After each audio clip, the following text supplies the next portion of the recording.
Hi friends, అందరు ఎలా ఉన్నారు? ఈరోజు మన కిచెన్లో అయితే సాంబార్ రెసిపీ చూపించబోతున్నా. సో సాంబార్ రెసిపీ నేను చెప్పినట్టు పర్ఫెక్ట్ మెజర్మెంట్స్తో చేయండి. టేస్ట్ అయితే చాలా బాగుంటుంది. సో నేనైతే ఫస్ట్ 1 గ్లాస్ ఆఫ్ దాల్ తీసుకున్నా, అంటే దానికి 3 గ్లాసెస్ ఆఫ్ వాటర్ తీసేసుకొని కుక్కర్లో వేసేసుకొని, అంటే హాఫ్ అన్ అవర్ ముందే నానబెట్టానండి. హాఫ్ అన్ అవర్ నానబెట్టిన తర్వాత నెక్స్ట్ దీన్ని నేను కుక్కర్లోకి ట్రాన్స్ఫర్ చేసుకొని 1 గ్లాస్ వాటర్ దాల్ తీసుకున్నప్పుడు 3 గ్లాసెస్ ఆఫ్ వాటర్ వేసేసుకొని దాంట్లోకి కొద్దిగా సాల్ట్, కొద్దిగా ఆయిల్ వేసి, కొద్దిగా పసుపు వేసి బాగా 3 to 4 విజిల్స్ పెట్టి బాగా ఉడికించానండి. ఉడికిన తర్వాత నేనైతే స్టవ్ ఆఫ్ చేసుకొని పైన విజిల్ తీసేసి పప్పు గిత్తితో బాగా స్మాష్ చేసుకోవాలి. బాగా స్మాష్ చేసుకున్న తర్వాత బాగా సాఫ్ట్గా పప్పు అంతా బాగా సాఫ్ట్గా అయితే మనకి ఫ్లేవర్ బాగుంటుంది. క్లీన్గా సాఫ్ట్గా బాగా స్మాష్ చేసుకోండి. దాని తర్వాత దీన్ని ఒక గిన్నెలో వేసి పెట్టుకొని తర్వాత స్టవ్ ఆన్ చేయండి. స్టవ్ ఆన్ చేసిన తర్వాత దాంట్లోకి మనము తిరవాత పెట్టుకోవడానికి సరిపడంత ఆయిల్ వేసుకోండి. ఆయిల్ వేడైన తర్వాత దాంట్లోకి మనకు కావాల్సిన సాసవులు, జీలకర్ర వేసుకోండి. సాసవులు, జీలకర్ర చిటపటలాడనివ్వ, అంటే కొద్దిగా చిటపటలాడాలండి.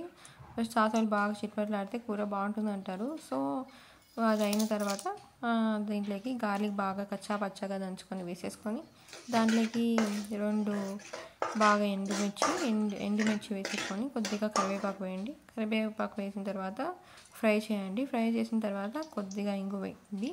ఇంగువ వేసిన తర్వాత ఒక 1 to 2 మినిట్స్ అలానే చూసి ఫ్రై వేడైన తర్వాత దాంట్లో కట్ చేసి పెట్టుకున్న వెజిటేబుల్స్ ఏమేమి తీసుకున్నారో అవి వేసేయండి. క్యారెట్, తర్వాత కట్ చేసి పెట్టుకున్న సాంబార్లోకి వేసే వెజిటేబుల్, తర్వాత వంకాయ వేసేసుకోండి.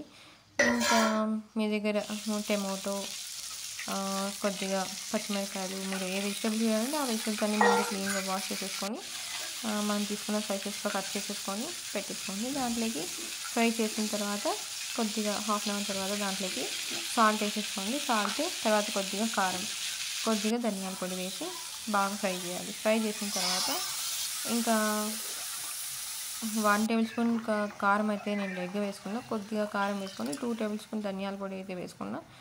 ధనియాల పొడి మన ఫ్లేవర్ బట్టి వేసుకోవచ్చు. దాంట్లోకి మనం అంటే నేను నానబెట్టి పెట్టుకున్న చింతపండు, దాంట్లోకి చింతపండుతో పాటు ఉడకబెట్టి పెట్టుకున్న రసం ఉంటుంది కదా, ఆ బాల రసం వేసేసి ఒక కుక్కర్లోకి అయితే ట్రాన్స్ఫర్ చేసుకున్నాను. అంటే త్వరగా ఉడికిపోతుంది, 2 విజిల్స్కి అయిపోతుందని కుక్కర్లోకి వేసేసుకొని మొత్తం ఫ్రై చేసుకున్న దాంట్లో కుక్కర్లోకి వేసుకొని దాంట్లోకి 1 table spoon sambar powder, MTR sambar powder అయితే ఫుల్ ఫ్లేవర్ ఉంది వేసేసి ఒక 2 to 3 విజిల్స్ మళ్ళీ పెట్టి స్టవ్ ఆఫ్ చేసుకొని ఒకసారి ఓపెన్ చేసి చూస్తే గుమగుమలాడే సాంబార్ రెడీ అయిపోయిందండి.